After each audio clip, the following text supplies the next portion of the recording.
The sun hung high, its heat kissing the nape of the neck, but not piercing. The wind blew softly, like the whisper of nature that never tired of comforting. At the edge of the horizon, the rice fields stretched like a green carpet woven by the hands of the sky, calm, vast, eternal. The steps continued to move, slowly, with a rhythm that only those who grew up with the land could understand. Footprints on the path, small, dusty, winding, cut through the scenery that embraced the soul. On the left, the rice fields swayed as if greeting. On the right, the coconut branches stood mute, but not empty. They knew, they heard, the voice of the heart that spoke silently all the way home. There is nothing more peaceful than moments like this. Silent, but full, lonely, but never alone. One or two birds pass by, leaving brief shadows on the ground. The scent of mud, the remains of irrigation water that has begun to recede, combined with the scent of grass that has just been touched by the sun. Everything is like a symphony, notes without musical instruments, only nature playing its role faithfully. Dash dash dash. Drops of sweat rolled down my temples, not wiped away. Because behind that sweat, there is a feeling of gratitude that is too deep to explain. A smile spreads, for no apparent reason. Maybe because the sky is too blue. Maybe because the sound of crickets fills the gaps of silence.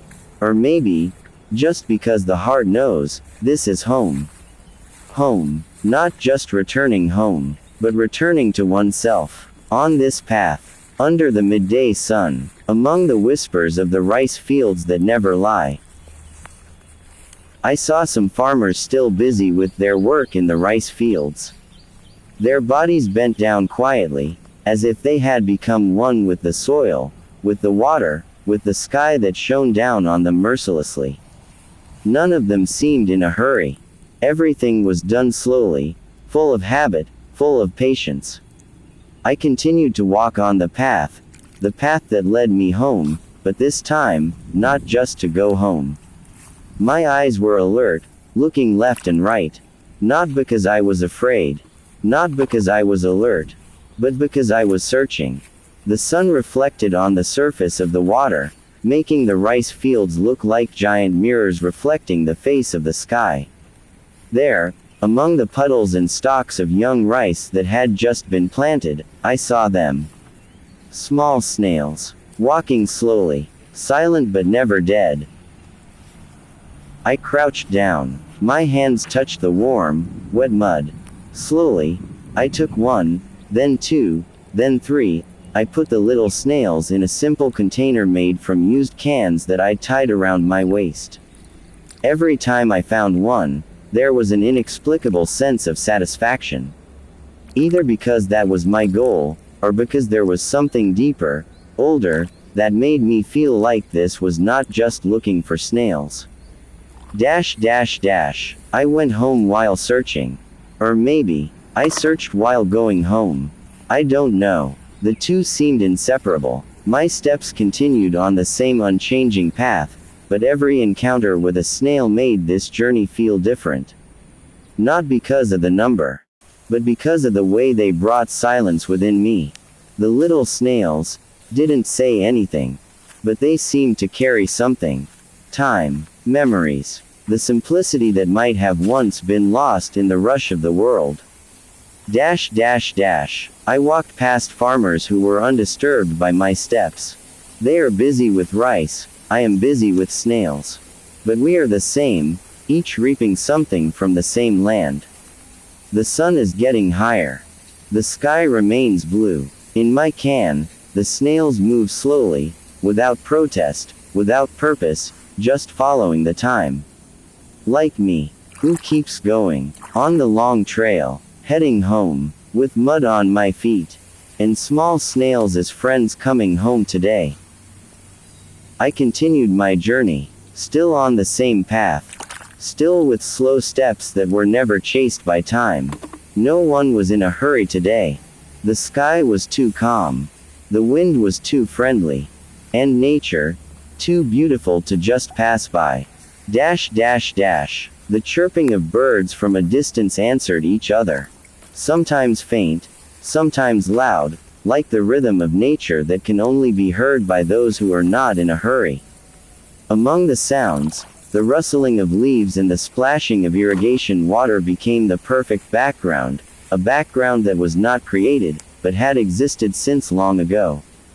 I took a deep breath, inhaling the aroma of mud, grass, and sky that came together in one breath that could not be bought. And when I passed another rice field, my eyes caught a small movement on the surface of the water again.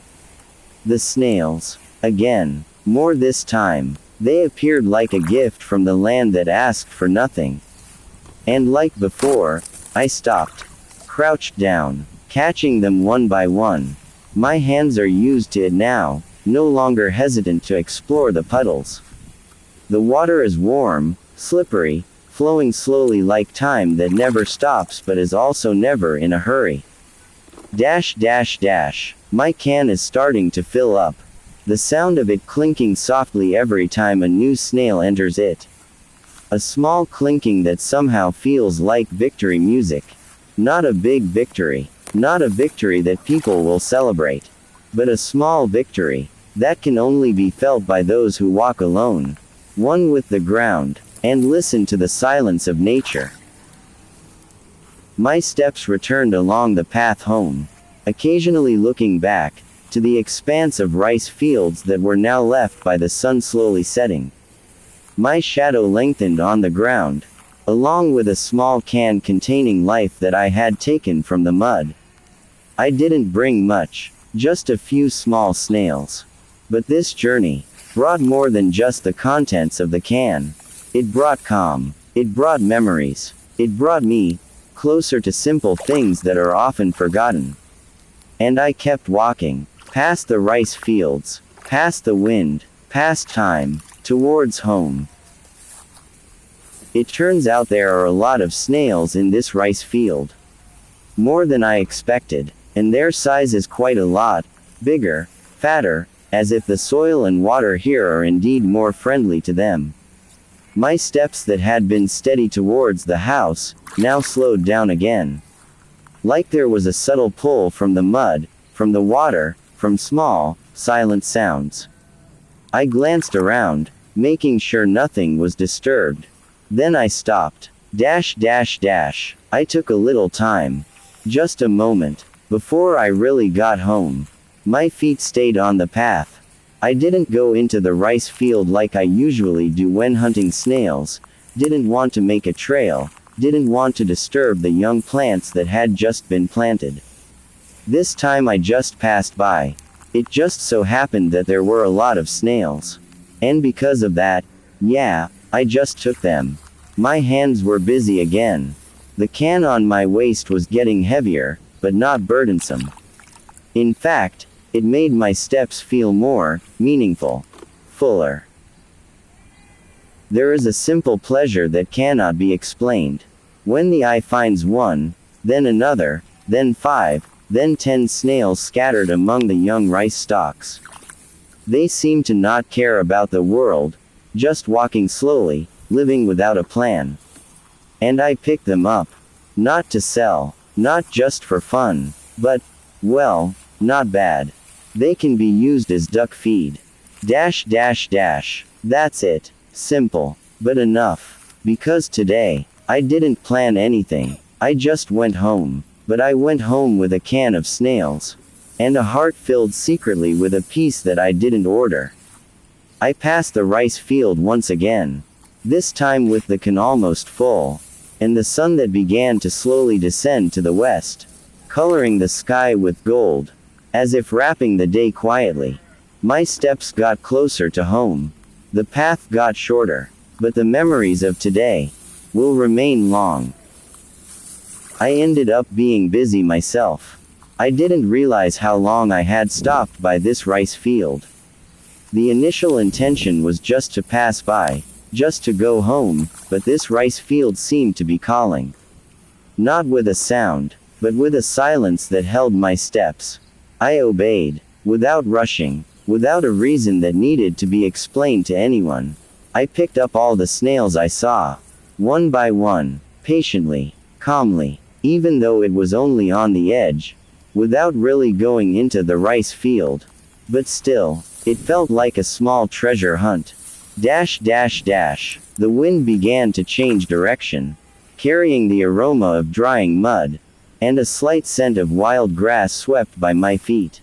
The sunlight was getting slanted, infiltrating between the stalks of rice like a soft light peeking through. My hands didn't stop. My eyes didn't get tired.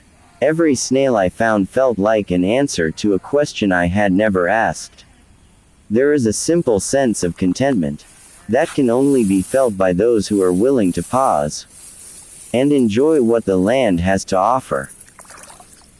The can on my waist was almost full. The weight began to be felt as I moved. But instead of being heavy, it made me smile. Because all of this came from chance. I didn't mean to, but I got carried away. And it was beautiful. On the way home, I actually stopped for a while longer. Because this rice field was too alluring. And the snails were too many to ignore. And in the end, isn't life sometimes like that? We just intend to pass by. But something makes us stop, bend, pick up, and bring home more than we thought. I stood up, sighed, stared at the path that was still a few dozen meters ahead. Then I continued walking, with a can full of snails, and a heart that was lighter than before. But in the end, I have to leave this rice field. Even though there are still many snails scattered between the rice stalks. Even though my eyes still want to search. My hands still want to pick. And my heart is not completely satisfied. I know, I have to go. There is work at home waiting. Responsibilities that cannot be postponed. Obligations that cannot be exchanged for the silence of the rice fields. No matter how calming this place is. My steps stopped for a moment. I looked back. The rice fields, still stretched out as before. Calm, quiet, and unpretentious. The snails were still there. Still crawling slowly. Still unaware that there was a human who had picked them up one by one with eyes full of curiosity. And I stood at the edge of the path, taking a slow breath. There was an invisible weight. Left in the mud, among the puddles, among the gentle breeze that caressed my face. But that's life. There's always a pause. There's always a limit. There's always a call home, that can't be ignored. I have to go home. Not because I want to, but because I need to. Because at home, there are things waiting. There are hands that have to move again. Not to pick up snails, but to finish what's unfinished. I stared at the can that was now full. The sound of it clinking softly every time I moved. A clinking that felt like saying goodbye. Then I walked, leaving the rice field slowly, with slightly heavier steps, because of a reluctant heart. But aware, this is the time. The rice fields are still there. The snails are still there. And I walk home, bringing unplanned results, and memories that will stay longer than I imagined. I continued my journey home. Step by step I returned along the path that now began to feel familiar again. The path that I had left earlier to drown in the silence of the rice fields, now led me home quietly. And for some reason, I really enjoyed this moment. Nothing extraordinary, nothing magnificent, but that was precisely where the beauty lay. The sky was still floating softly above my head. The wind was still whispering. And my shadow was now stretching across the ground, accompanying me on my slow but sure journey home. I had entered my village area.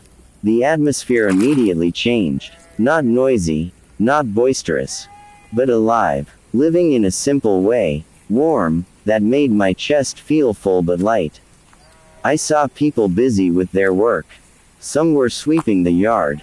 Some were carrying grass for the livestock. Some were sitting on the porch of their house, peeling cassava while having a light chat. Children jogged after chickens or kicked plastic balls on the dusty ground. And from a distance, the sound of a mortar pounding softly could be heard. Perhaps mothers were pounding rice for dinner. Everything seemed ordinary, but in my eyes this afternoon, everything felt beautiful. I passed them slowly, occasionally smiling, nodding, greeting. They responded warmly, knowing each other, understanding each other, even though they didn't always speak. This is how the village is. No need for many words. Just eyes that look at each other and hearts that are the same. The can of Snails still hung on my waist, moving slowly every time I took a step, and even though the weight began to be felt on my waist and shoulders, my heart felt light, because this afternoon, I not only brought home a small catch, but also peace, modesty, and a sense of gratitude that cannot be said out loud.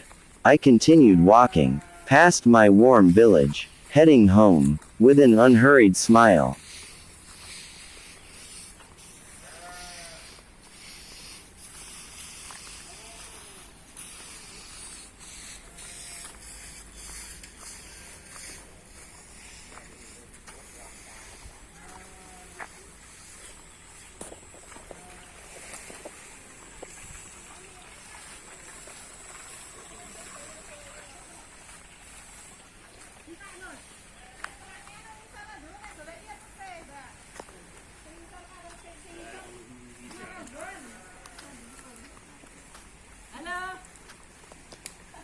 Pacaran bae kan. Oh.